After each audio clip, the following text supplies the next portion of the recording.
All right, I'm gonna stop sharing here and I'm gonna get Logan to come up and we're gonna get rolling. All right. I'll just come up. Yeah. Okay, you start and I'll come up when the bus. Sounds good. Yeah. Do a little shuffle here.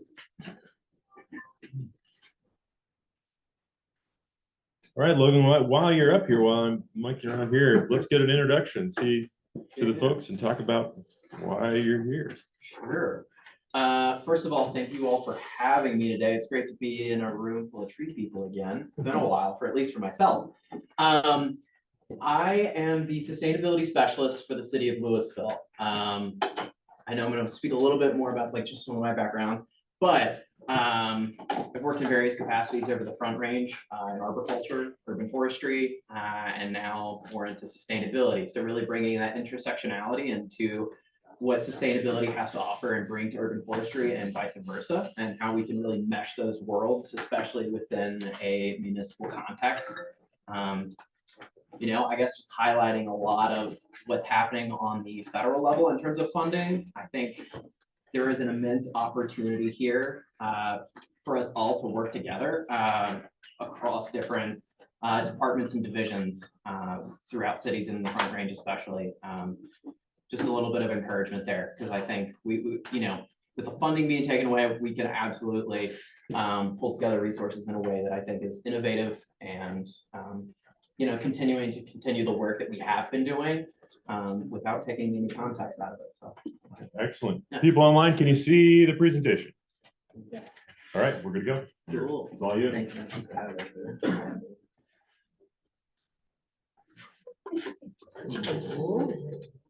Yeah, so as I mentioned, we're going to talk a little bit about the intersectionality between urban forestry and municipal sustainability. Dana and I are going to talk about different aspects of that. I'm going to provide a little bit of context on how sustainability has grown over the last 10 years and how that's really intertwined with urban forestry and a lot of the work that you all do, you know, whether that be public partnership, but also private partnership. At least in my experience, we've been working a lot with, you know, nonprofits as well as other private partnerships as well.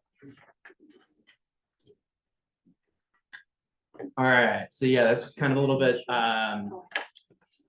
that I just went over, but just I know Dana's going to speak a little bit more to just working with sustainability divisions and departments in terms of developing urban forest management plans and how those two different areas have intersected.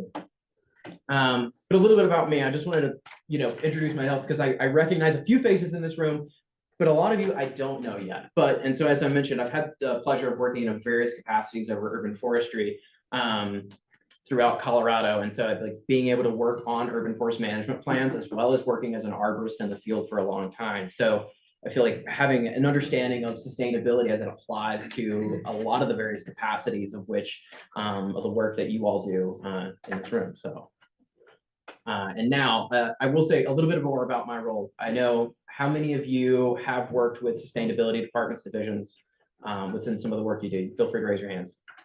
Heck yeah. Okay. I'm really great to hear it and see it.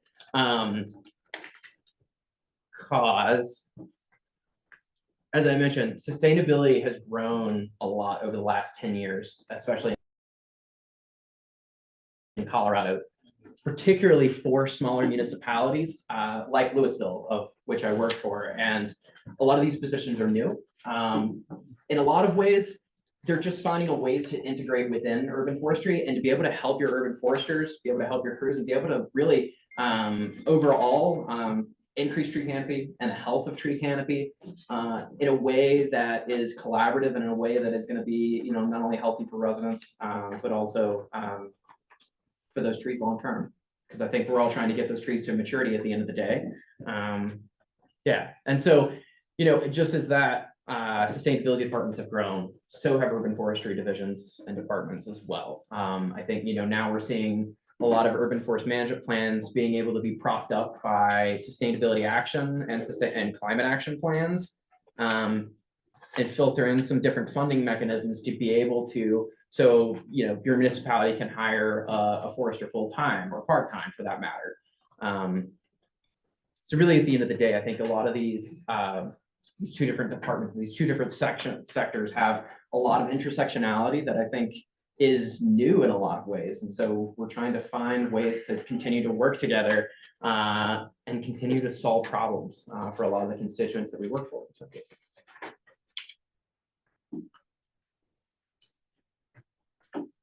So as I mentioned, just wanted to provide a little bit more of a background. I know this is super small, so if you need me to talk through it, just let me know. I'll kind of start. I think many of you probably understand and know how urban forestry has grown here in the Front Range. And it hasn't been up until about, the 2020s that a lot of urban forest management and a lot of those plans that are being able to come through have been started to be integrated with climate and resilient strategies. And that also means community engagement. I think for a large portion of the time, we haven't had the funding to be able to put into community engagement and really understand what is the intersectionality of urban forestry and the needs of the community, and how do those intersect, and how can we better fund a lot of the work that we're doing. On the flip side, as I mentioned, like sustainability has had a lot of growth, especially in the last 5 to 10 years. Even like my position is only new. It's like, 2 or 3 years old. And so as more folks in sustainability come into play, they are, like yourselves, very busy. We all have a lot of different responsibilities in that. And so I think we're all trying to be efficient in our time and find out what are the best ways in which we can work together to get things done. And so I think since the 2020s, there's been a really big focus and resilience, equity, nature-based solutions in particular, again, which has that intersectionality of urban forestry, and as well as some of the other climate initiatives and departments. For example, Denver passed a tax that's been able to fund their climate action, sustainability, and resilience office, as well as, bring in a lot of other folks. Boulder in particular has a very robust program now for their nature-based solutions. And they're working really hard with local municipal foresters to find out different ways for like waste, tree waste, for example, whether we can use it like biochar. That's a little bit of context about the trajectory of how these two different sectors have grown in the last 10 years, 20 years per se. So really, that larger takeaway is just the parallel growth between both urban forestry, sustainability, and how these two different programs are working together. Or maybe if y'all don't have the capacity, it's like, how being able to tap into that resource and go into your sustainability manager, whomever, and saying, hey, how can we best work together? How can we continue to fund the projects that we're doing? As I mentioned, some of the funding being taken away. So we've got to get really creative on how we're pulling together resources. So as I mentioned, in terms of aligning climate goals and aligning climate resilience with urban forestry work, I think, you all have probably heard a lot about urban heat mitigation, for example. That's a big topic of conversation, as well as stormwater management tools. And I think those two are probably some of the topper end of what some folks are trying to bring into sustainability. Folks are trying to like help with a lot of the urban forestry folks as well. And one of the big ones is carbon sequestration and net zero goals. So for example, in a lot of climate action plans and sustainability plans that communities in the Front Range are putting forward, they're saying, hey, like we want to reduce our greenhouse gas emissions or sequester X amount of carbon. And so being able to contextualize that in an urban landscape, obviously is extremely difficult, but I think it's one that it's extremely pertinent to the work that we're doing in terms of keeping trees alive longer, getting them to maturity, and ensuring that we have those benefits there for residents and community members. And so kind of tapping into that is also environmental equity and public health. One reason I want to note that is because with a lot of funding coming from the federal government being pulled back because of DEI initiatives and LIDE Act work in lower income communities and underserved communities, I want to say it's like, I know a lot of sustainability visions, we're committed to continuing to pursue that work, regardless of how we're able to do that. And I think it's a really good opportunity for us to continue that work across the board. So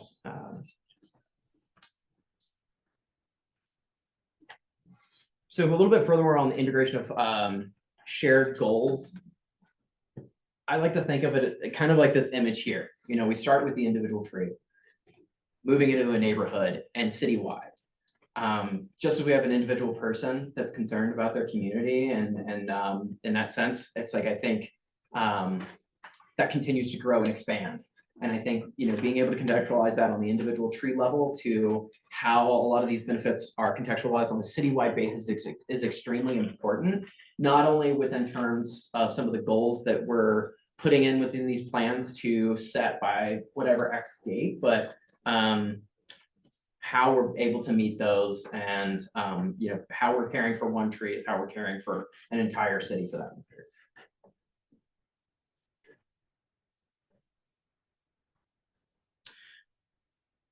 So in terms of integration of shared goals and resources, as I mentioned, a lot of times I know we have a set of tree canopy goals or tree canopy cover. And I know that's kind of where a lot of people are moving away from that, just because I think there's not a lot of backing there in terms of funding and resources to meet that specific canopy goal. And so we're, you know, a lot of times sustainability folks and urban forestry, you know, at least in some of the conversations I've had, we're like, okay, well, how can we best utilize our resources to best take care of our urban forests and other landscapes as well?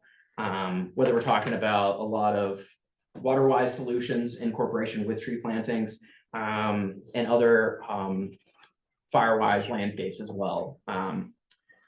I think there's a lot of opportunities for joint funding and resource leveraging that maybe some of you know about, but I know, you know, federal and state grants, unfortunately right now we're kind of like, I know a lot of us are not really sure what's happening, if at all. And again, so it's like, I kind of want to talk a little bit about that and like how we can work better together to achieve those goals that we all have set out with innovative funding mechanisms on a municipal level in different partnerships.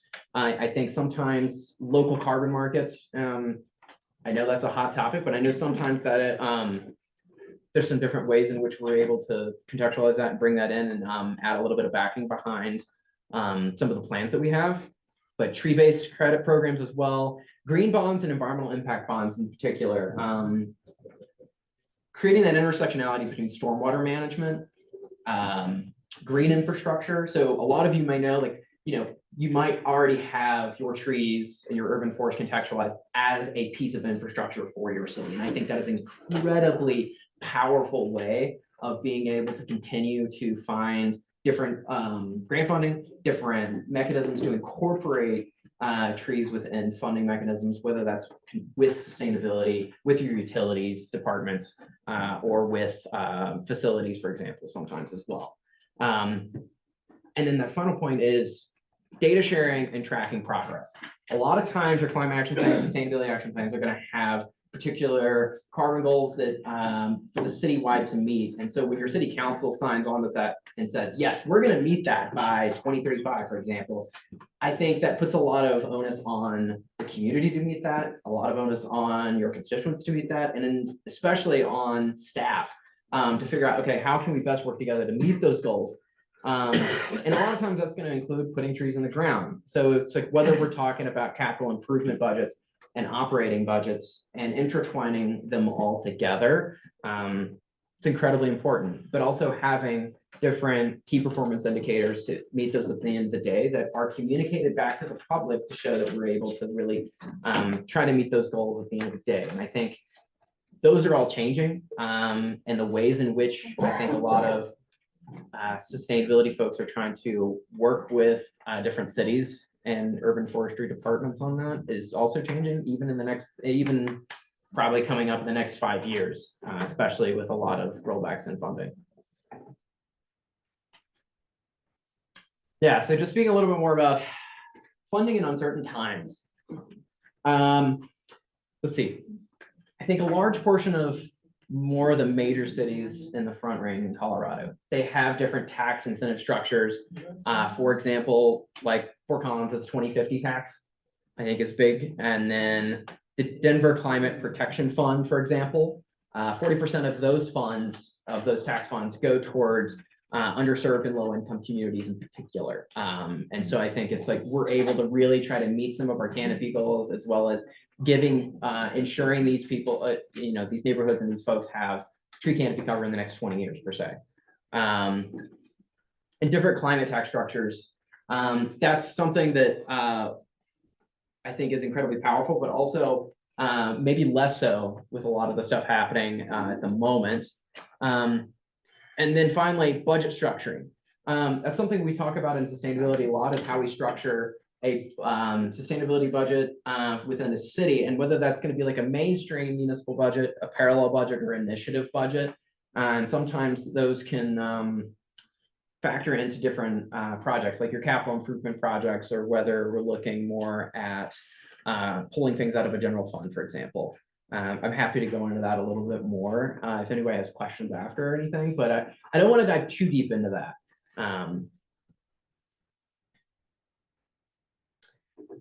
And then kind of going over some of the options that exist for collaborative funding and tracking of shared climate goals.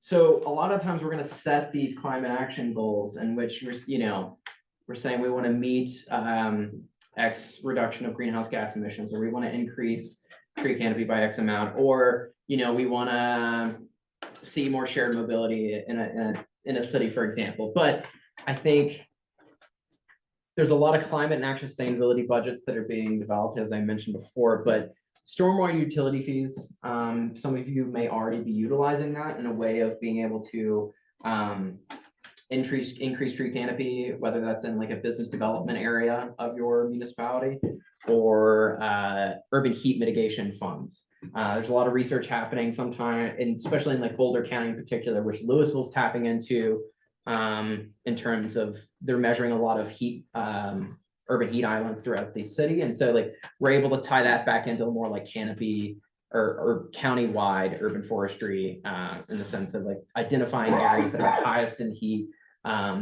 Where do we want to plant those trees over the long term, et cetera. And then transportation and infrastructure funding. I think this is a really important one, just because I think a lot of times, it's the integration of your transportation departments and working with a lot of your engineers, especially in some of those downtown business development areas, for example. I think one big thing is like coming from a sustainability perspective is like trying to find the intersection between, our nature and our built environment, and intertwining those two. And I think that's something that's incredibly shared with urban forestry. And we want to find a way to, increase more tree canopy in our downtown areas with more paved areas along our right of ways. And I think obviously that just increases the budget at the end of the day. And so being able to find ways to tie that in with funding mechanisms on that side. And so being able to understand those benefits of trees along those right-of-ways in those areas that are going to have highest pavement, and for example, or decreasing those paved areas and putting in a lot more trees and landscaping and whatnot, and being able to communicate those to your councils and your advisory boards, I think is incredibly important. And at the end of the day, having those decisions being able to trickle down to different funding mechanisms that are going to be able to intertwine a lot of these different aspects. And then I think public-private partnerships, I'm not going to speak to all of these necessarily, but public and private partnerships I think is incredibly interesting now, because I think nonprofits in a way are able to go across different municipal lines, but operate within a particular county. So for example, in Boulder County, we have roughly about 5 different municipalities, and we're all trying to find ways to work together because we individually don't have the resources to help take care of an urban forest or start our own programs per se. In one particular way has been the Boulder Play Tree Trust, and they've started a urban forestry youth corps. And so we're able to do like watering and structure tree pruning for trees kind of like starting out within the first 3 years, and help maintain those to get to establishment. And I think that's been a really interesting way of which we've been able to work with different public partnerships and private partnerships. I know like Denver Park Tree people have done that really well, but I think that's an untapped resource in some ways. And furthermore, like our sustainability department has been able to find at least some money with our parks, recreation, and open space to be able to help fund that program as well, and create that more collaboration and integration there, in terms of some of our goals. And with that in mind too, we've been able to work a lot with private tree companies as well in terms of bringing in people to do education, seminars, public interaction and interface. I think that's incredibly important, and just drawing that community engagement together as well.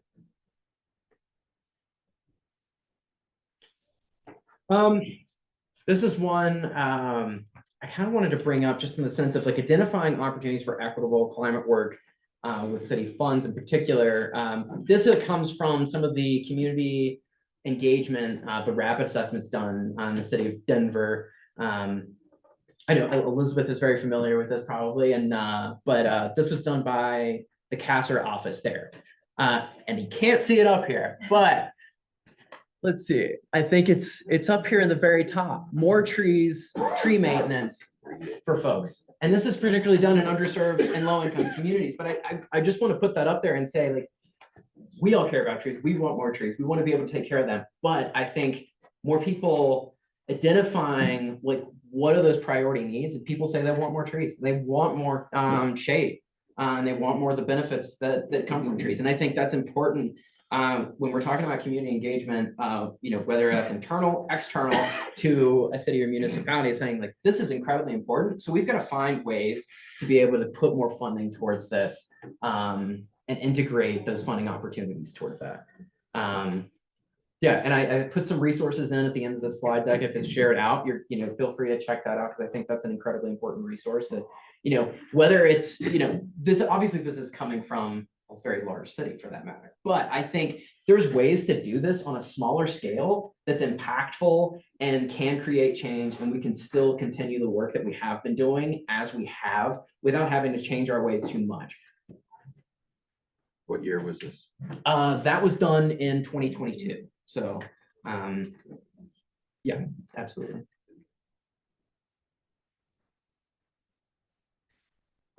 And one of the big final things I wanted to talk about was just cross-departmental communication and integration.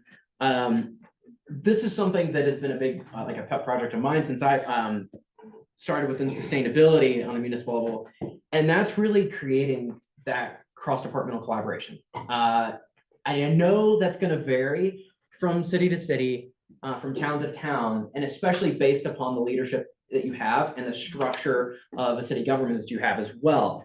I think leadership roundtables have been very key. I think, as we've seen in some other municipalities across the country, but in particular, I know, like, for example, City of Denver did an urban forestry internal like roundtable. And that's something that we've been trying to do more at Louisville. And I know that they've been doing it more in like Lafayette and Boulder, for example. It's like we're bringing in all these departments together and saying, hey, what are you trying to achieve? When do you need to achieve it by? And, you know, how can we best work together? And furthermore, how do we best communicate internally? Because I know not everybody wants to work together sometimes. And, or we don't know how to work best together.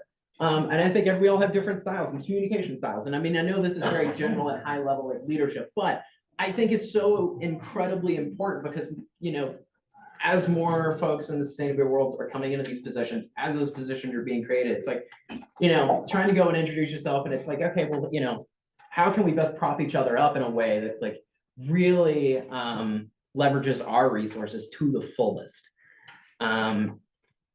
And I kind of wanted to go over like who manages funding and projects, I think is incredibly important, especially in as we look at climate action planning, sustainability action planning, because oftentimes some of those large city plans, even like a comprehensive plan for that matter, you have certain figures in leadership and within the city, they're going to have to carry out those goals at the end of the day. You know, you might have a department setting those goals, but you have somebody else carrying them out with the different other staff that are also helping carry those goals out. So at the end of the day, it's really integral to have that communication there to best decide, are we actually going to be able to meet the goals that we're setting? And for 2030, 2035, for example, or do we need to go a complete different direction at the conception of some of these more citywide, like larger plans. But yeah, absolutely. And then I think final point I wanted to touch on has been a change in a lot of sustainability and climate communications, internally and externally. So like grant writing, for example, we're taking a lot of jargon, a lot of language out of it that we used to put in it. And so I think that is also changing in how we look at climate action plans, sustainability plans. I think we're also having to get creative in how we word things, how we pitch things to our city councils, and also how we're communicating that to the greater public and our constituents, so people best understand what we're doing and how we're going to achieve it, especially as that relates to trees in the community or the benefits that they offer, or why we're voting on this tax to fund 3 or 4 different departments with the work that they're doing. So absolutely. And then I'll leave it to Dana to wrap us up and provide a little bit more examples on the integration of urban forestry and sustainability. Which button did you press? R or E? I think you pressed more. Okay, good. Awesome. Well, thanks for having me. There's a lot to say about sustainability, a lot to say about it. And it was such a popular word around 2008. Everybody's like, oh, is that sustainable? And nobody really had a good definition. And so one of the things that I know is that it is something that comes up in the work that we do all the time in terms of planning. And Fort Collins people who are in the room, can you guys raise your hands? I am not talking about your plan today, I'm sorry. But you should know that their plan is complete and it is adopted and it is really good. So if you get a chance to take a look at it, I really like what happened there. At the end of the day, this is what we'd like all of our communities to look like, right? And one of the things that we talk about in sustainability in terms of trees is that trees are the actual kind of vision of sustainability. I was telling Logan, to me, it's like trees and the blue trash can, right? Where recycling goes. When people think of sustainability, those are the 2 things that generally the public thinks about. So this is what we want it to look like. But at the end of the day, this is what it really does look like, right? When we're building new communities, we are not thinking sustainability, because sustainability would have been to keep all those trees that are in the background and actually not take them down and put them in people's yards. And so what do we have to do to make that happen? We have to plan, right? What else do we have to do? Budget. What else? Educate. Educate. What else? What? You gotta talk to people. Got to talk to people. What else? You're missing the big thing. Change policies. Change policies. Thank you. I don't know who that was. Jim Meyer. Thank you, Jim. You have to change your policies, right?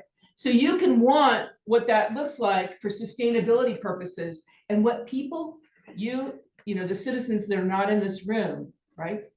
My mom, your mom, my kids who don't understand really what sustainability is. They think it's that prior picture when it comes to trees, at least. And then we have all these adjacencies, right? That really Logan talked about that. We talk about clean air and clean water, and those are the things that we want in our communities.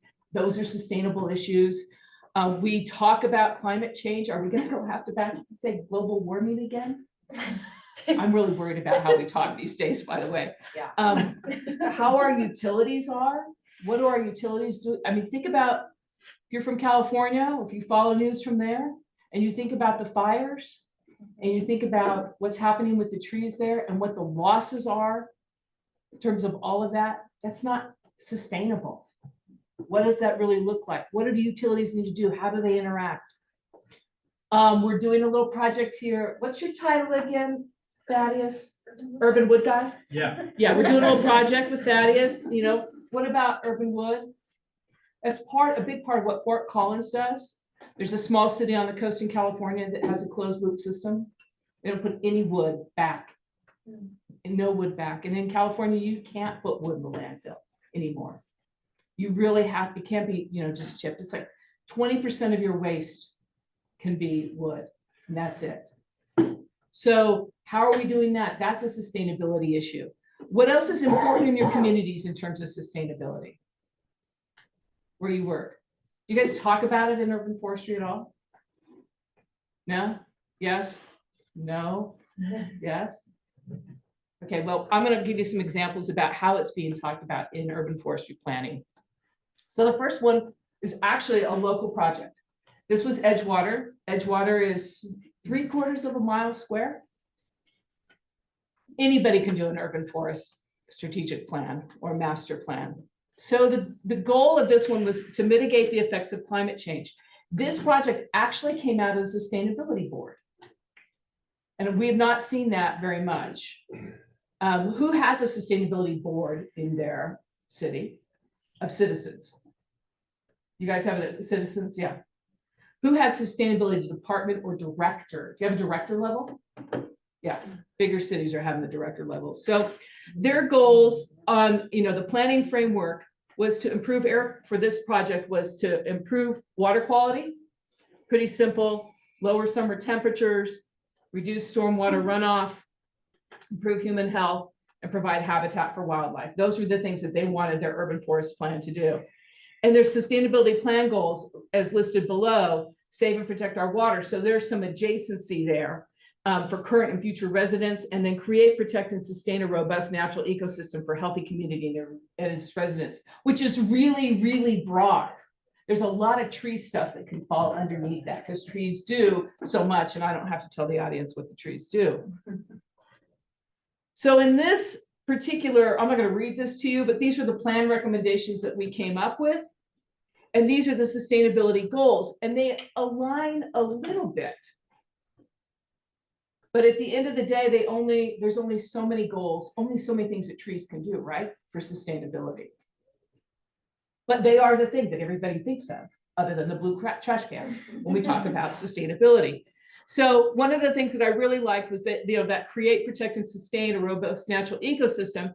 They wanted to expand the tree program. They said that. They have a little tiny tree program. They have a 1/4 time person who takes care of their trees. And then they use contractors for the rest. They want to do an inventory. They did a canopy study.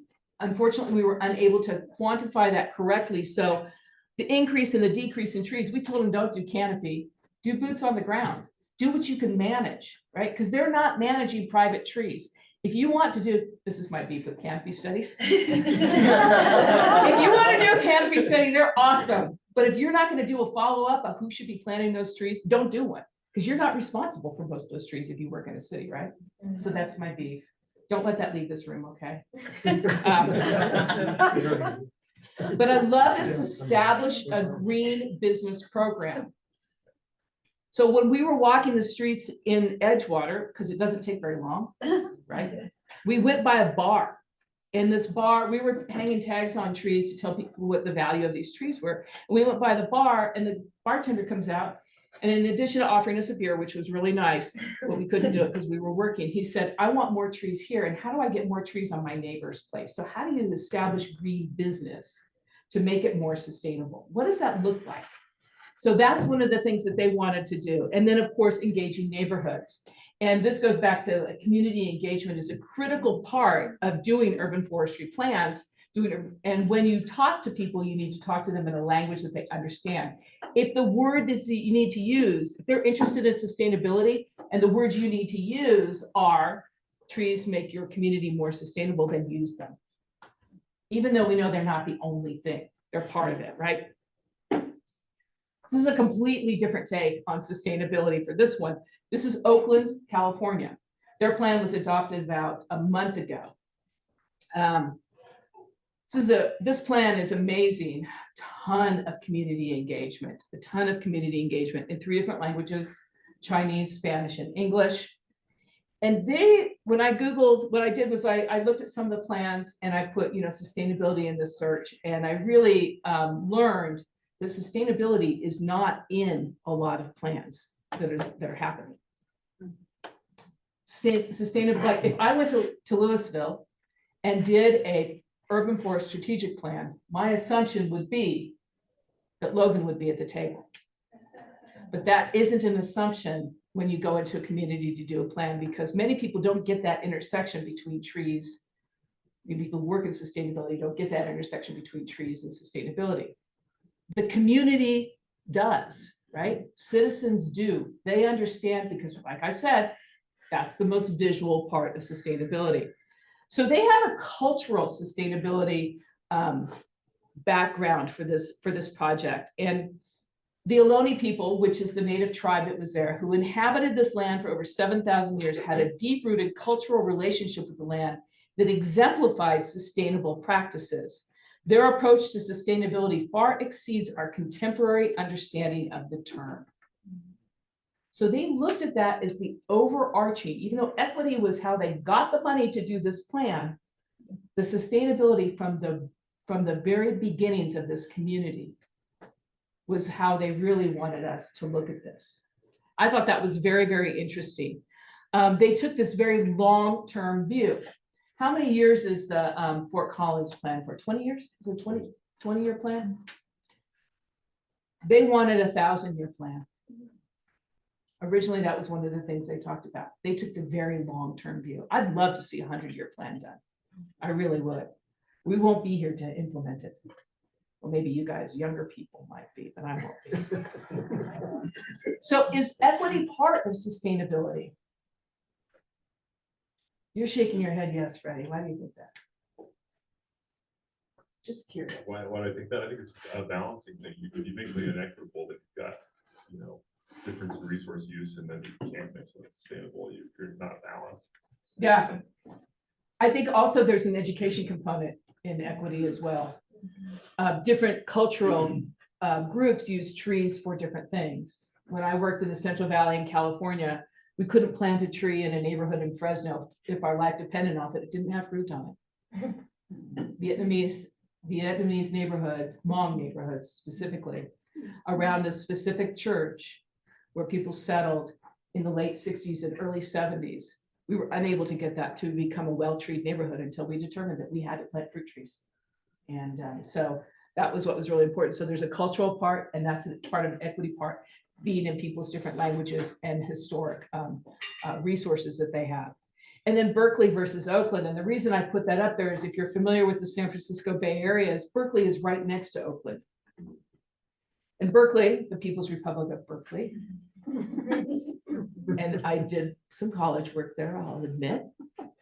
They had an urban forestry, or they had a sustainability plan in 2009 that actually talked about trees, but they still don't have a tree plan, which is really, they have a management plan, but they do not have a strategic plan in there. So they're not getting that connection. And the plan was barely mentioned trees in there. It talked about green space and infrastructure. And then Columbus, Ohio, this was really interesting because you think it's there, it's kind of in the middle of the country, home of Ohio State. Boo. Any chance? You know what? I work for a company that's based in Ohio. I don't get to say that very often, right?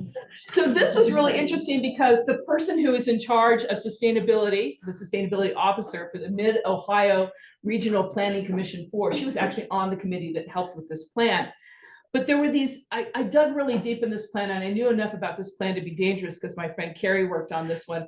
And the alignment with these three things called Green Spot, Smart Columbus, and the Columbus Blueprint was really interesting because there's some true alignment in this plan with sustainability. Okay, I did it wrong. There we go. So the Sustainable Columbus has those three things that they talk about. Sustainable Columbus is a group. They have a sustainability director high enough up to make a difference. And this Green Spot, not really, that's a business thing. That was really about, do we recycle? Do we take care of plants in front of our buildings, et cetera, et cetera. The Smart Columbus thing was a climate plan. So they talked about this equitable canopy, the stop canopy net loss, and this 40% tree canopy. And here's my beef, that goal was pulled out of thin air. They don't know if they have room for more trees or not, because they didn't have an inventory when they made that goal. So how do they really even know, right? They talk about greenhouse gas impacts of trees in the community, but then they also talked about these benefits, and they ranked these benefits with trees. So it will moderately help with climate justice. It will really help with environmental quality. Human health major as well, and then environmental or economic prosperity some. Well, clearly they hadn't gotten all the studies about economic prosperity yet within this Columbus Climate Plan group. And then the utilities group, which does the Columbus Blueprint, that was really interesting because there was this whole idea of redoing these stormwater areas, which I thought this is like really cool. I would love to see this in other cities as well. I never saw the word tree in anything that they were doing in this particular, in this blueprint thing. But every time they showed a plan that they did for one of these stormwater redos, there were trees in there. And they were either shown as old trees or new trees. They just don't talk about it as an option for, you know, saving water. So I thought that was really interesting as well, that they missed the connection by this much because they didn't say the words. Those are the other plans. You know, we've done a lot of plans. I would say in my research that I did of the plans for the past 10 years, sustainability is only a word. It's not an action. So I think we're kind of missing the boat a little bit. And I was, and it isn't us in the room because we're urban foresters. But I think that it's the sustainability people that we need to work hand in hand with. So I've known Logan since, I don't know, a couple of years now. And I was really excited when he got his job. He wasn't as excited as I think I was, because I think that he's a voice for us that we could really utilize, and that we could really begin to educate people that sustainability is trees, that we do want that one view that, you know, where the trees touch in the middle of the street, and instead we get the other one. And I think we can use people like Logan, sorry, I mean use you that way, but we could use you to help us tell the stories of sustainability better with the use of urban forestry. And with that, any questions for either of us? Yeah, Ralph. Something just here in Fort Collins with that you're really aware of. We've been charged with the task of preserving and protecting more trees on development, especially infill, now that a lot of the outlying areas of Fort Collins are being developed. And obviously if you know Fort Collins at all, our main tree canopy is down in the old part of town. And we've been charged with trying to preserve and protect trees as any of those lots become developed, and yet they don't, our council has given us direction not to penalize developers for removing existing trees, but somehow make it more appetizing for them to keep trees. And so we're looking at code changes and things like that. And how, besides designating heritage trees, have you come across a good way to deal with that? An incentive? Yeah, incentives is one. Incentives definitely works. There's a large developer in California and Hawaii, Castle and Cook. They own Dole pineapple and Dole fruit too.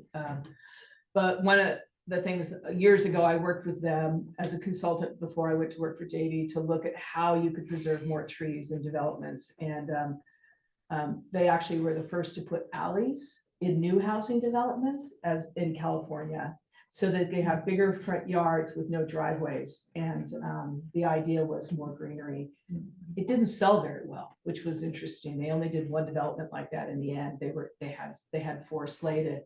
So sometimes I think is that education part about design. And if I had been Castle and Cook, and this would have been 2 to 3 years ago, I would have said, use that as it's a sustainable neighborhood. I mean, Fort Collins is a little bit different than some other cities along the Front Range. I would never fly where I live in Johnstown. You know, you can take out whatever tree you want, but you don't want to be Austin, Texas. You have to be very careful, because you don't, that the political climate for that, for saving trees there is, you know, is completely different than the political climate here. You have to go with the flow. So whatever your ordinance is, you have to be able to be flexible in that ordinance to do it. It's through ordinance. It really is. And the other one, I also suggest, commend to you, if you are in a position in a city where you're managing development and tree removals, There was recently an article, I think it was in Portland Weekly, but if you Google Portland and you Google Jen Cairo, like Cairo in Egypt, she's the urban forester there. And she is upholding her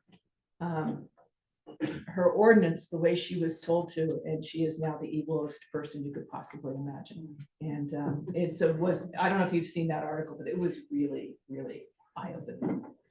So I don't have an answer to your question. I think it's a slow soak, really. I think it's about cultivating that appreciation for trees, because ultimately it's the will of the community that is going to demand that preservation. You get to some communities where you start getting people telling on their neighbors for doing anything to the trees, and ultimately they become the enforcers of the ordinance. And you don't necessarily need that code enforcement person to be there on the weekend when somebody's cutting down the tree.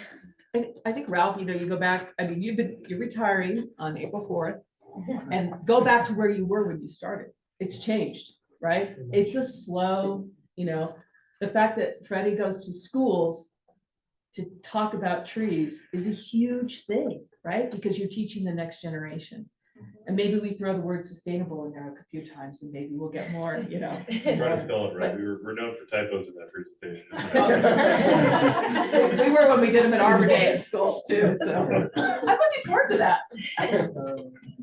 Hey, Did you have a comment? Yeah, I was gonna say, I have a quick comment to that too. I know like a large portion of time, like with developers, it's like obviously incentivizing them, but it's like, you know, penalizing them too. But I mean, oftentimes with development, you're gonna have an HOA that's gonna be set up after, which then is put on the homeowners for maintenance of those trees. And I think that's a large portion of what people are concerned about, is like, who's maintaining those trees at the end of the day, especially if they're on private property.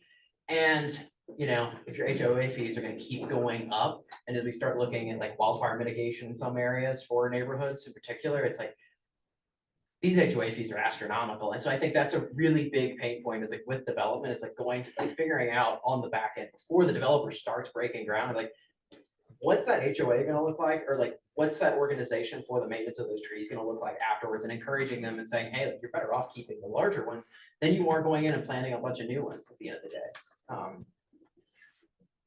I think that, We've got questions online too, just put Oh. a pin in it if you want to open it up. okay.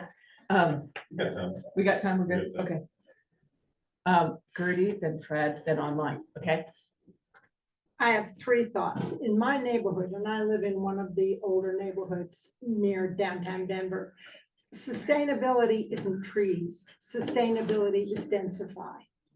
And so there is this push to have more structures in backyards that are ADUs. Now, that's all fine, but I have yet to be able to find out anybody who can tell me what percentage of Denver's canopy is in backyards, not on the front yards, and how much is Denver losing and will they lose as those trees are cut down. Second thing, and to me, it's zoning. I mean, you talk about interaction with the sustainability folks. I look at what's happening with Denver zoning code. They just passed an ordinance that allows greater coverage of the zone lot in single family, which now can have ADUs zoning. And to me, that's really undercutting the Denver canopy. And then the third thing is, so many of the people, at least in Denver, and I think in a whole lot of the Front Range, come from out of the state, and they don't know that you have, how hard it is for a tree to grow here. If they, depending on where they come from, they, you know, I mean, you all are shaking your heads, but to me, that it's that education piece that we need to focus on if we're really gonna have sustainable cities. ADUs, there's a housing crisis in this country, I know it. and how do we balance that? It's rough. Fred, what did you have? Other people love that, you know, density versus, you know, or, can't meet these goals without some compromise and some, like you're talking about people There's an intersectionality, I mean, there's an opportunity too. So I'm a landscape, maybe I'm the landscape architect in the room that gets attacked for ill. We deeds still and really not- like you a lot, though. We think you're great. But it is there's there's a lack of coming, so if you look at a major landscape architecture company, their sustainability, their stated sustainability goals, if we can use that term, are fantastic about, net, carbon, blah, blah, blah, blah, blah. But if you look at the work, then it has a disconnection of the understanding of trees. So I'm a one-person battle for a park in Whittier, California, designed by a major landscape architecture company that is essentially clear cutting a park as a renovation. So you have 50, you have 300 trees of 50 years old that have a cultural, social, ecological, benefit to the community. But there is no consideration given to that resource, although the sustainability goals of those groups that are doing this are fantastic. But just like you say, then there's not there, it just is crossing over. So I think there's work to be done with those that are designing in public right of way and urban spaces, and those are landscape architects, to get that, get that hooked up instead of this crossing of those goals, because the goals are consistent, but the actions are wildly inadequate. In that park, just as a clarification, there about 300 trees, are cutting down 178 of them, mature trees, to build Central Park infrastructure, so field, different field. And so, so my So Grace, are you hearing this? Okay, good. so So she's learning, Grace is learning. This is what she's studying in Missouri. But Don't it cut is, down those trees, you have an angry room of people talking. Now I've completely embarrassed her. the only, so and of course, the angry letter to Arbor Day Foundation and the Which does no good, by the way. Remember, I worked there. Yeah. so the local ASLA, the firm, the president of the firm, this is the largest firm in the country, the local landscape architecture department, all unanswered. The only people that did answer were the Arbor Day Foundation Good. and the district forester who's trying to make a difference. But there's just, anyway, somehow I got to link that up.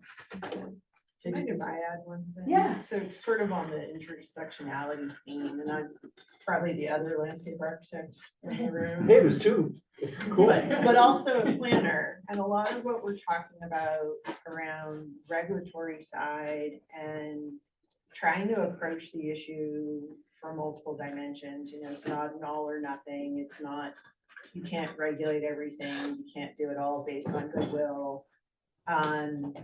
Is actually getting tree people integrated in all these other places. So how do you get more planners, more engineers, more designers advocating and hopefully really saying, we can do better, we can have a better product. And some of that is just, unfortunately, the hard regulatory side.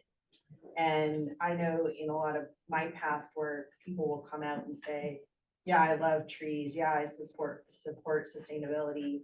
But when it comes to the personal impact there, but no, I just want to do what I want to do. And so some of it is going to be challenging that cultural attitude. And unfortunately, it means all of us have to get really comfortable with a certain amount of confrontation in what we do every day and hope that over time it culturally improves. Yeah, but it's really hard, especially when you're the only one in the room saying, there's total hypocrisy in what's going on right now. Nobody likes to hear that. No, yeah. And which really pushes a lot of people. Yeah. Okay, online questions? Jim has his hand up if you want to. What? I don't know, Jim has his hand up. Can you hear that? Jim. Jim Baker. Hi, hopefully you can hear me.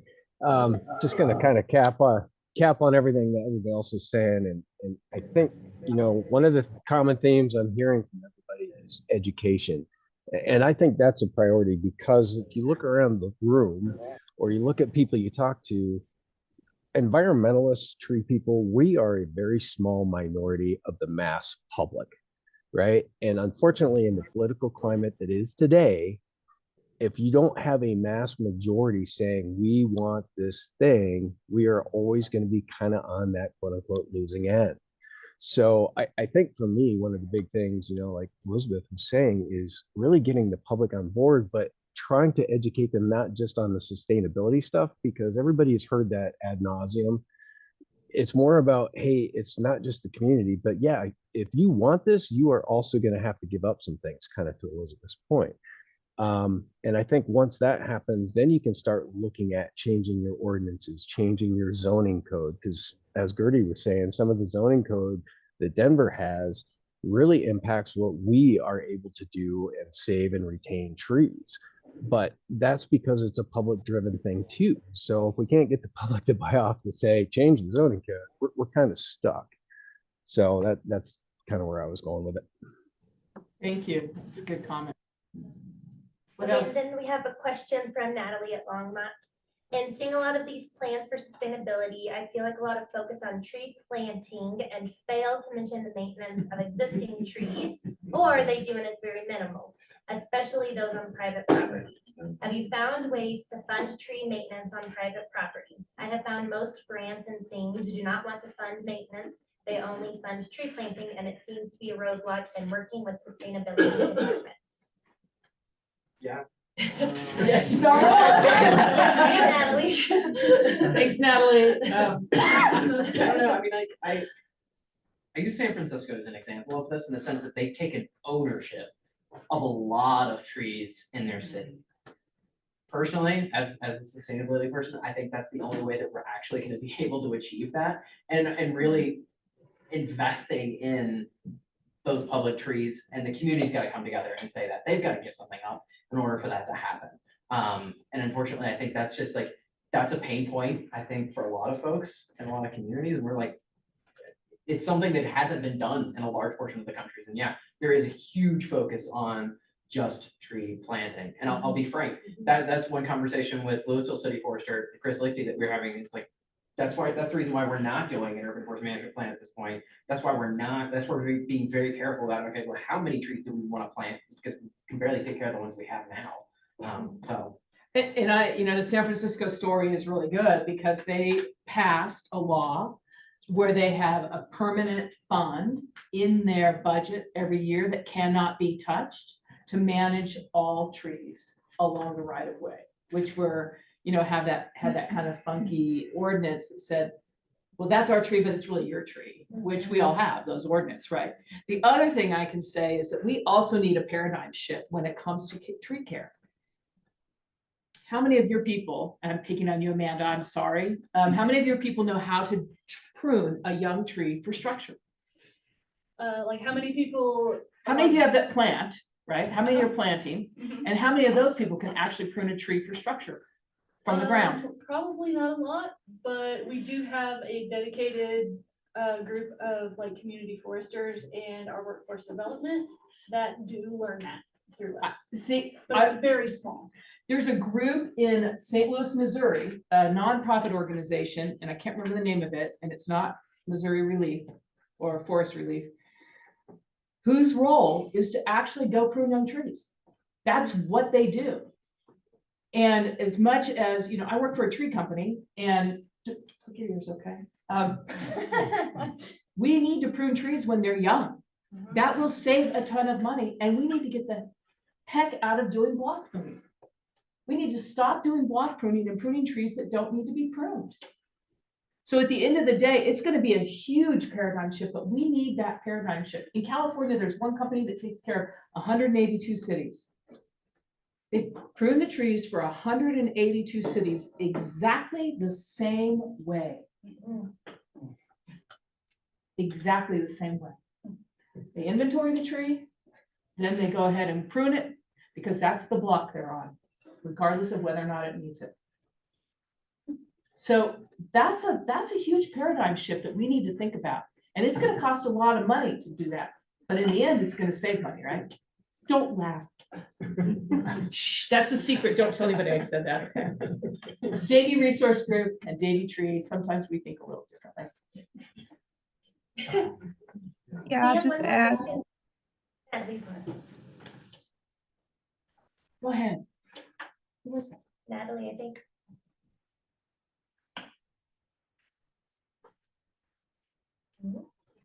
oh, I was just adding on my comment that, yeah, I get that it's like hard to fund that stuff, I guess. It's just, I see a lot of sustainability departments set these goals for us that not only do they want our tree canopy to be sustained, they ask it to be increased. And as we all know, most municipalities take like care of 5 to 10% of the forest in, you know, those areas. And even if we were to take on more right of ways, that still wouldn't account. You know, there's no way we could take on like backyard trees. I don't think that would ever pass. But even if we were to take on right of ways, the dent in the urban forest is small. So if people can't afford tree maintenance or their trees are coming down from EAB, you know, planting more trees, we're probably still decreasing canopy. So it feels like it would be nice if in a lot more sustainability plans, it talks about existing canopy and not just planting. Yeah, I guess to that point too, I will say, I think that's like the benefit of having folks in the room before plans are put into conception. I think that's been a huge oversight in a lot of sustainability plans in the Front Range of Colorado. It's just that we haven't thought about that. And also sustainability folks aren't versed with trees and urban. Like some of us just don't know. And so I think that's what's like where it's that cross collaboration when those plans go into conception or when they're up for readoption or they're doing those plans again. I think that's a really critical opportunity to maybe identify how we can, you know, take care of backyard trees potentially. We have one more. Yes. Alicia asked, Dorn with Jefferson County, how are other areas balancing fire prevention when deciding where to plant trees on property? That's a good one for And you. I brought that up, so I wanted to circle back. Yeah, I will say with the Marshall Fire in Louisville, that has been a huge point, touch point recently. With wildfire hardening codes coming into play. You know, we can't put mulch within like a 10-foot radius of a home. It's all gonna be hard rockscape, for example. And so I think it's like, it unfortunately boils down to education. Reducing fuels in backyards for people is also a big thing. So like, for example, we have access to Boulder wildfire partners. They come in, they hire a contractor for free if you have a collection of like 5 homes within the county that want to do like reducing wildfire mitigation. But in terms of like planting trees, I think that boils down to really not only educating the public, but educating arborists as well, working in the community that are doing those tree plantings in those yards and educating homeowners and saying, hey, here's what the hardening code is. Here's why you need to plant it where you can. And like, also that boils down to species selection. I think some people are very concerned with species selection as it pertains to wildfire. So I don't even know how to touch that topic at the point, but That's a whole nother thing. exactly. Circle Yeah. back in 6 months. Yeah. We're working on it. We're shooting track on the Firewise, but I think that is that they, you know, Ross had a good take on this too, because he's worked with a lot of the Firewise folks. There's a disconnect there on that. Just because something can burn, it's also placement and all these other pieces where it becomes a more nuanced conversation. People want a hard line. They want this landscape hardening, do X, Y, and Z, 50 different building, blah, blah. And it's like, well, in the reality of an urban context, does that really make sense? And so it's really hard. Like our fire code guys are like, I'm lucky if I get someone to take the wood off the side of their building. Right. Or Yeah. clean out their gutters. Like, I don't care about the, you know, the ash tree there, because frankly, it's gonna take a lot for that to burn. The house has gotta be up. Right. And so there's a more nuanced conversation there, and I think it's oftentimes educating a homeowner of, hey, yeah, I get it. Let's mow that, you know, let's keep the grass off your cedar fence, and maybe that juniper or eve is a problem. Which, you know, but where are we putting breaks and intentionally doing that? Back to site design. Where's our intentional site design come into that? Yeah. And a lot of, I mean, anybody who is in the more urban areas, it's not landscape, it's building code. Yeah. And that's not what people want to hear. Right. I think we're out of time. I really appreciate you guys talking. All right, here we go. Mary, hand over to you. This is from Carrie to you all because she is out today. IRA update, in short, it's not great and we don't have a ton of information, but the Colorado IRA grants totaling 11 awards have faced significant delays in funding distribution and project progress. Following the initial funding freeze for all IRA EIL funding the day after Trump's inauguration, no payments have been received by the Colorado State Forest Service for any of these projects from the U.S. Forest Service. While most of our recipient communities have voluntarily paused their work projects, 3 communities have chosen to proceed cautiously over the next few weeks. They plan to conclude their projects early April to align with the reported DOGE internal deadline to freeze and defund grant projects. While I haven't read aloud in a group setting in a while, I feel like a teacher started stumbling so many times. You're doing great. Thank you. Additionally, all federal level funding for CSFS projects, programming, and personnel was initially frozen into January, but we have since confirmed it as unfroze, which means we have our jobs. Despite this, there is a strong concern that no additional funding will be provided to the Colorado State Forest Service Urban and Community Program through the U.S. Forest Service in the future. As a result, the Urban and Community Program, which is me, Carrie, Valerie, Nachi, Cami Long, and Thaddeus. As a result, the UCF program is now shifting its focus towards fee-for-service model to sustain its projects and personnel. This shift means the Colorado State Forest Service will now provide community support and services based on collected service fees, an approach intended to help the Urban and Community Forest Program and keep intact during this uncertain time. So in short, we're not allowed to do any free visits that we have been doing. Our fee is really cheap. We're also like not trying to take over anyone else's, where there are cities that Davey Resource Group and Bartlett and Planet Geo and Park People and like all of these other folks are already going. That's great. It's just like the smaller entities that we would normally have gotten to help for free. We're now charging a consulting rate for, which is like $90 an hour. It's not much, but if you have that, we can help you. I think that's all. I'm not going to ask if anyone has questions because I don't think I'm allowed to answer them, but thank you. Allison O'Connor, Larimer County Extension is going to talk about math. Is what I've heard. And squash. Squash. Hi, everybody. I'm Allison with the Larimer County Extension Office here in Fort Collins, and I'm the horticulture specialist. And I know a lot of you, but I don't know all of you. So I am doing a selfish plug. I am involved in the Veggie March Madness with Extension. Team Winter Squash, the Squash Squad, is in the championship game. And all week it has been a battle. So today it comes down to winter squash or potatoes. And that's Todd in Route County. He's not even here locally. Please take a moment. Even if you don't like winter squash, do it for me. I'm begging you. Vote for winter squash. It's a great vegetable. And the trophy can stay in Larimer County. Yeah. Did not go to the mountain communities. So vote squash. Here's the QR code. Thank you. I love this. This is amazing. We're going to get a surge of votes. But I am going to talk to you about watering trees during drought and what happens when we change landscapes and we change turf out. If we replace turf with mulch or something else, what do we do with those mature trees? Because we don't want disasters to happen like they have in other parts of the country. California, Phoenix, those areas have had a lot of bad things happen. So I'm going to move on from the squash side. I can bring it back though, if you need it. Okay. We're an equal opportunity employer in diversity, and we love that. Okay. So these mixed use landscapes, if you think about it, trees and turf and vegetation usually don't grow together naturally. If you think about the Pawnee Buttes grasslands, not a ton of trees. You go up to the forest, not a lot of grass. And so we are trying to force these two very different species to grow together, and it generally doesn't work out. So we're trying to manipulate these environmental and ecological conditions to make everybody happy.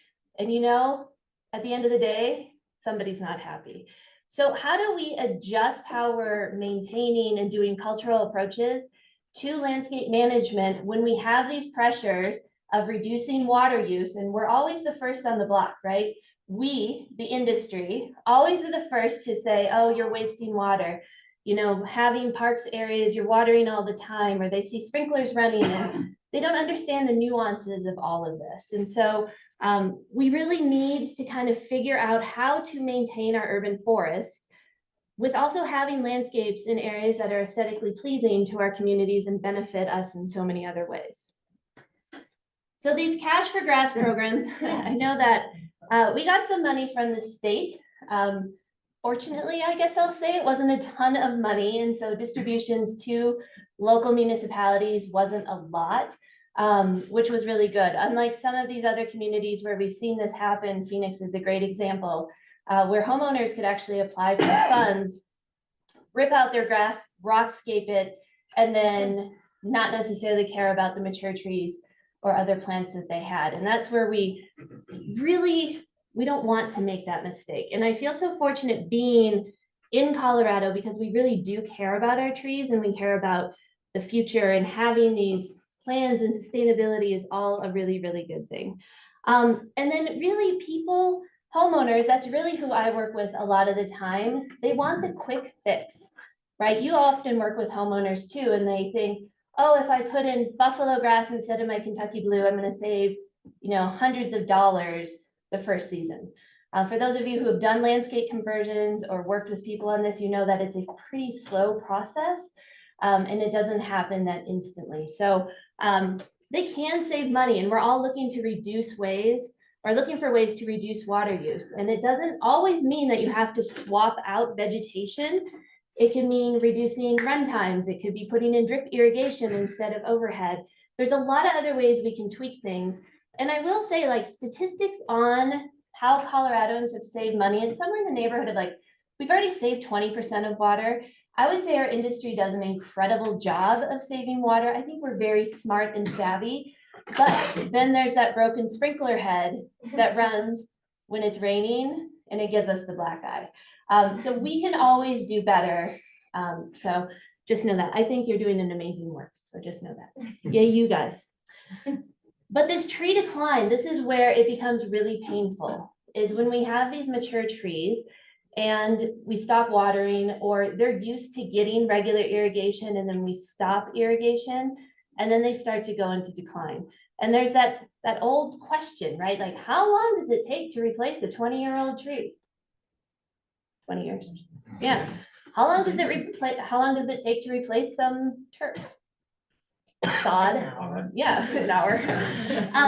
And so, you know, we're looking at two things, and I'm a total turfie. Don't get me wrong. I'm very pro turf. Turf has a place in our landscape and we need that. But it really is painful for all of us. I think when we see these mature trees going into decline, or we don't put resources to invest into them.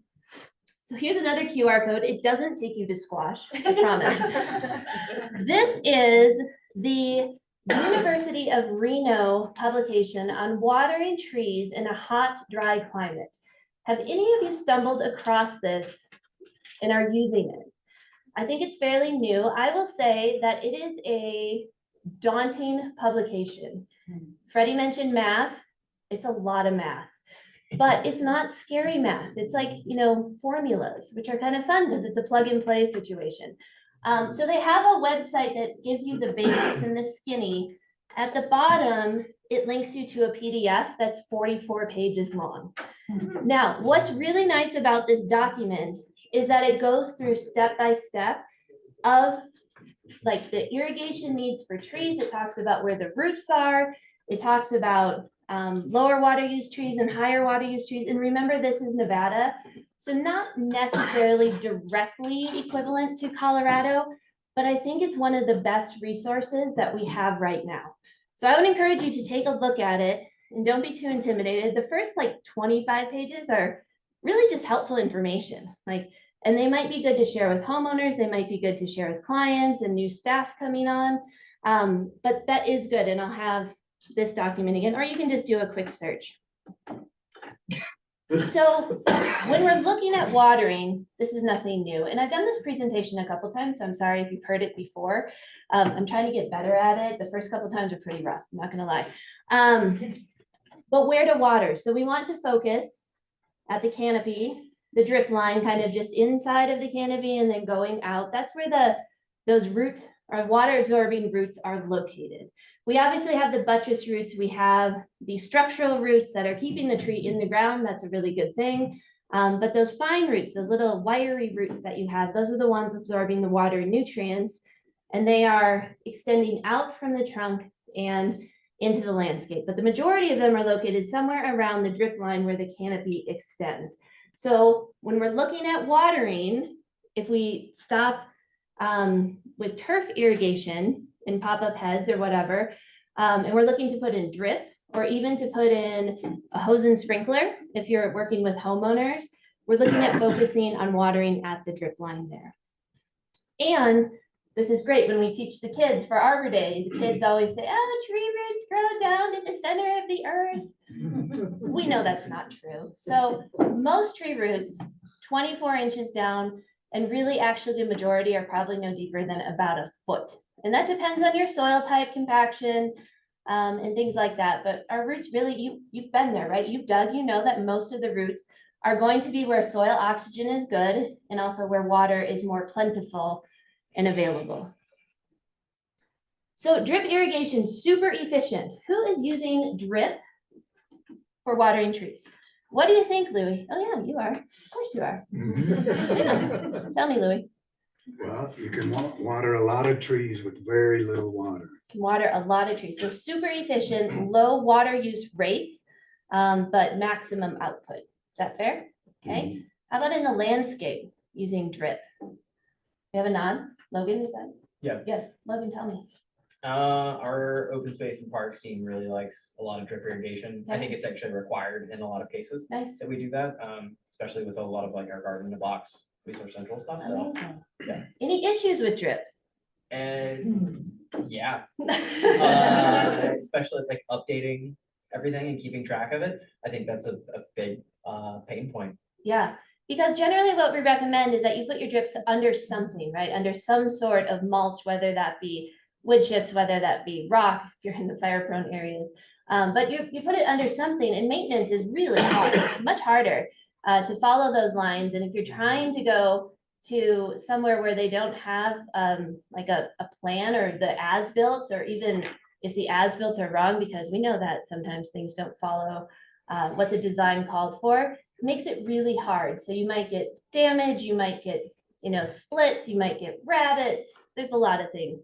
But really using drip irrigation isn't commonly done for a lot of woody plants or landscapes. We see it in ornamental beds, we see it in vegetable gardens, but using it for trees typically hasn't been something that we do. I think as we shift to more efficient water use, as maybe water restrictions get a little more rigorous, we're going to have to look at this. And this is where that publication from Reno comes in, because it sets the stage of how to water with drip irrigation on landscape trees. But it's not easy. Okay, so our drip is going to go basically where those roots are. So just outside the drip line, slightly inside the canopy, and we're going to put out the number of emitters based on the size of the tree. And as the tree grows, we'll have to add more, right? So more volume, more rooting area, and all of that. So ideally what we would do is put drip or have water available on about 60 to 75% of the critical root zone, which is really at the canopy, the drip line of the tree. Okay, that's our goal. That's the perfect world. Yeah. And then we would want to use some sort of mulch on top of that to help with water conservation. Landscape fabric, we could have conversations. I hate it. I absolutely hate it. I don't think it has a place around where we're using plants. That's a strong statement, isn't it? But thank you. I think that we just shouldn't be using it because it just doesn't work that well in our climate. But anyway. Okay, so when you come to drip irrigation, the inline emitters are probably the most efficient. They are more expensive. So you have your tubing and you have your little emitter, which is incredible. It's like this little working brain inside these, and you have that installed inside there. So you don't have the spaghetti tubing that maybe you use in a nursery, or that you might, have a central line with lines coming out. These are all inline, so they're going to be much easier for you to use. We have 12-inch spacing generally, or 18-inch. For us, yay, we get to save money because we can use the 18-inch spacing, because for the most part, we have clay soils. And we are going to play around with capillarity. Don't we love physics? Yes, so capillarity is super great because we want that water to spread. So as we know, water doesn't move through clay very well, right? All of the little particles are very, very small. They all need to get saturated before, and water will move horizontally before it starts to move down, okay? So we're going to use 18-inch emitters. Now, if you have pockets where you have sandy soils or soils that are more well-drained than our typical clay, or our construction soils that are left after we have builds, you could go with the 12-inch spacing. But they're a little more expensive and you'll have to do the math, but 18 is a good number. Okay, here's another QR code for you. This is another one. The EPA, as it stands now, has a website. And it's all of a sudden turned political. So the EPA has a website and it's kind of cool. So scan this one and it will take you to the website. You can type in your zip code and you can find what your average evapotranspiration water loss is on the hottest month of the year. So throughout the Front Range of Colorado, it's going to be the month of July. And it's going to be somewhere in the neighborhood of maybe 1.5 inches to maybe a little bit, 1.75 inches for the month. So every week you'll get a total. So we'll say like 9 point something. Divide that number by 4.2. And it took me like hours to figure out what 4.2 was. That's the average number of weeks per month in a year. Where is this? It's like a code, like I didn't understand. So anyway, take that total that they give you if you're on the website, type in a zip code, divide it by 4.2, which is the average number of weeks per month. So you should get some sort of number like 1.5, 1.6, and then you can use that as your ET rate. So whatever's being lost from the plants and the soil into the atmosphere, that's what our goal is to replace with irrigation. Make sense? Yes, okay. We haven't even done math yet. It's getting really heavy, I know. Okay, so I did the math for you. I did this morning. We'll see, well, hopefully this works. I just said we're in 80525. Somewhere in Fort Collins, you can type in Golden or Denver or wherever you may hail from. Our peak month is July. This is all based on that EPA website that you just visited. Our ET loss, so how much water is lost, again, from soil and plants during the month of July is 8.29 inches. We get a whopping 1.55 inches of rain during the month of July. Okay, so you're like, wow, we have 6 something that we need to replace. And this is average, so this is based on historical data. It doesn't take into account the monsoons that we may have had back in 2023. This is going to be the average. So we'll take total ET loss at 8.29 minus the rainfall that we hopefully might get, and we have 6.74 inches of water we need to replace back to our trees and shrubs, if you want to include those as well. Then we're going to divide that by, oh, it's 4.3 average weeks in a month each year, and we have 1.57 inches. So that's what we're going to use to continue on. 1.57 inches per week is what we need to replace. So when you hear numbers of water your lawn and water in your lawn 1.5 inches every week, that seems kind of a lot, but actually it's not unreasonable. And the other thing is when you have a lawn and trees coexisting, they're sharing that water, right? So there's this competition going on of, does the lawn benefit more? Does the tree benefit more? We don't have great data of knowing like water use rates for mature landscapes because there's so many confounding factors. The best study that we have is now a few years old. The best study is somewhere in the neighborhood, it's actually like 50-50. So 50% of the water goes to lawns and 50% goes to our trees. If you have little itty bitty trees in a mature lawn, the lawn is going to be more, is going to benefit more. There's just more of it, it's more established. If you have big trees and a lawn below, you've all seen this, the lawn isn't doing great. So part of it is shade, but also part of it is just competition of that tree. Okay. But anyway, so we have to replace 1.57 inches. This is a chart from that amazing Reno document. So I did not make up these numbers. This is our watering depth. So when we apply water, we're aiming to water for mature trees somewhere in the neighborhood of 18 to 24 inches. I think that's a generous goal. But if we get down 12 inches, that's pretty good. And I'm sure many of you have taken like a screwdriver or something and poked it in just to see what the water saturation or the soil moisture is like. So you can do that and get an estimate. And then we're looking to water every 1 to 2 weeks. Okay, so again, if you have trees in a typical turf system, watering the turf probably 2 to 3 days a week, that's likely going to add up to the total water needed, and you're good. But if, again, we do conversions, remove the turf, put in different turf that maybe needs less water, or we're not going to water as frequently, we then have to put water back on the trees to make sure that it is maintained. And we all know that trees are not super fast to respond to stress, right?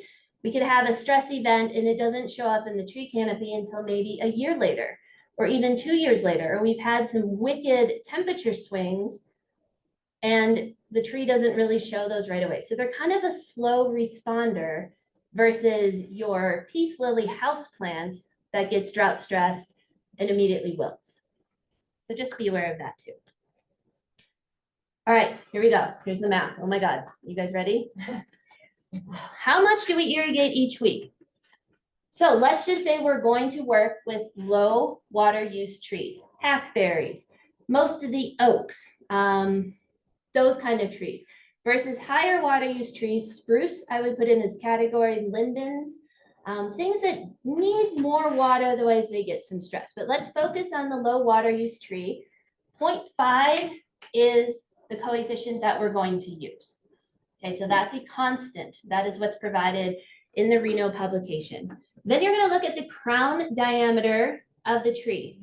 An 8-foot diameter, so think of the tree, the diameter, the canopy is 8 feet, roughly in the same direction. We're going to calculate the crown diameter and then multiply that by this 7.854. That's also a constant. Okay, so we're getting that in square feet. So 8 times 8 is 64 square feet. Then we're going to multiply that by 0.78 to get the approximate root zone in square feet. Okay, you with me? Okay. Then you have your ET number, right? So in this case, we're using that 1.57 times the water use factor, which is what? What are we going to use? 0.5.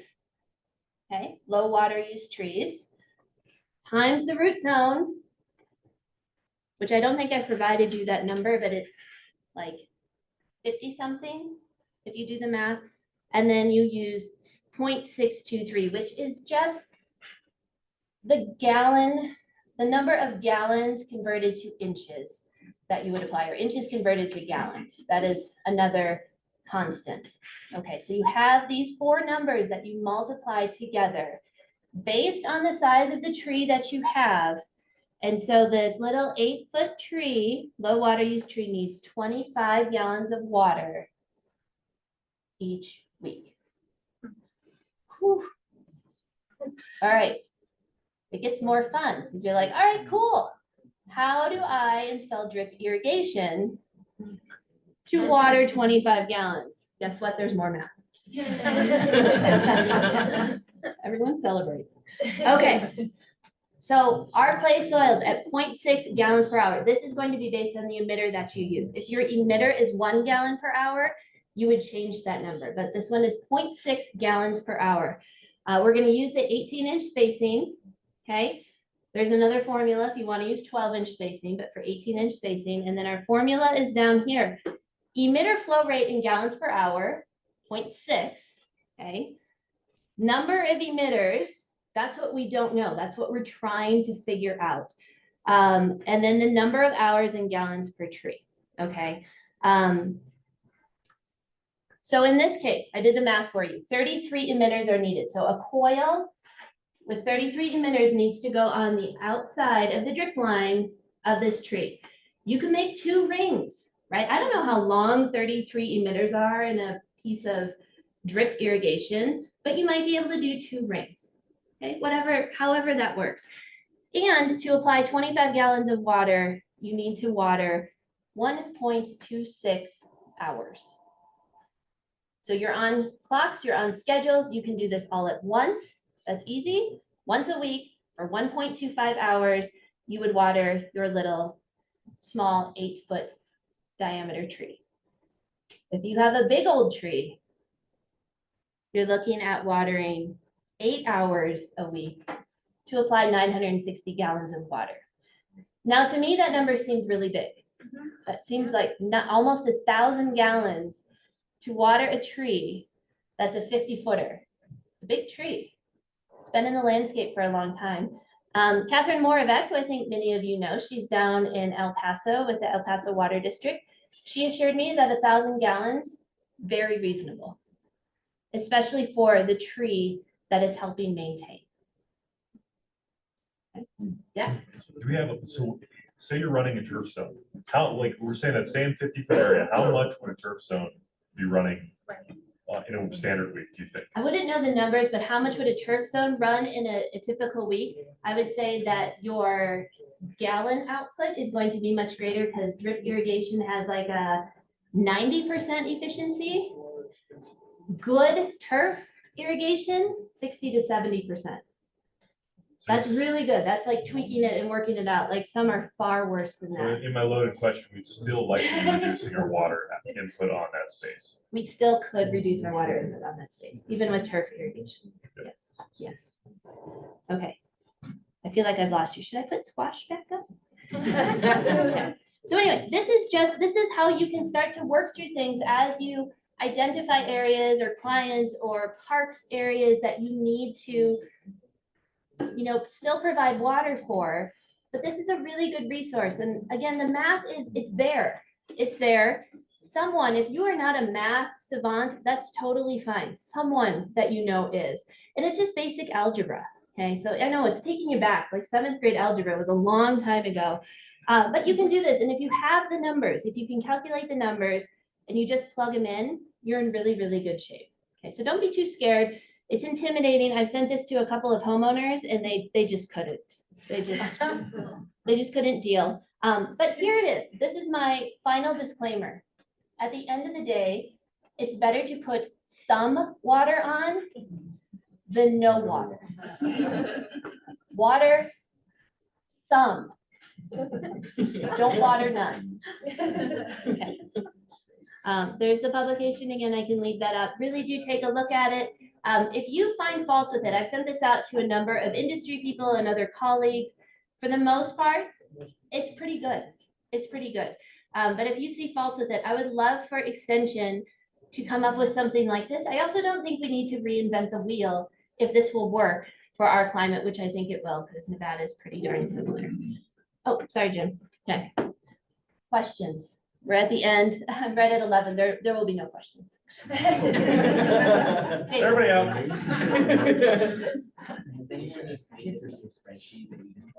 Oh, no. Someone made it into a spreadsheet to plug and play. I love that idea. Not that I know of. If anyone has that skill set or has written code, We can plug it. we have some plug and play. Okay, so maybe we could do that. I think that would be amazing. I think that would be absolutely amazing and make it much simpler for everybody. Good idea. Yeah. Yes. Do you have some resources through CSU Extension for retrofitting existing pop-up heads to drip? We have resources through Extension on retrofitting, so taking a typical turf head and converting it to drip? We don't. We are very, I would say our irrigation maintenance and things is not the greatest. I have found though, the company, whomever, if it's Hunter or Toro or whatever your brand is, they have some really good videos online of showing the conversion and how to do it. And then you could take that and install your drip accordingly. Yeah, and you'd want to do the whole zone. You know this, right? That you want to do the whole zone so you don't have drip and then, lawn heads on the same zone. Bad idea. Don't do that. Yeah. Any others? It's been a long morning. Vote winter squash. Thank you. And I'm here if you need it. Yes. Your website for voting for the winter squash? Yes. I can't figure it out. It's like you plug it in and it says cannot vote. So Did you already vote once? I don't think so. So if you can't vote, I love that. You can open an incognito window. I may or may not know this from experience. And then vote again. Anyway, thank you, everybody. Thanks for what you do.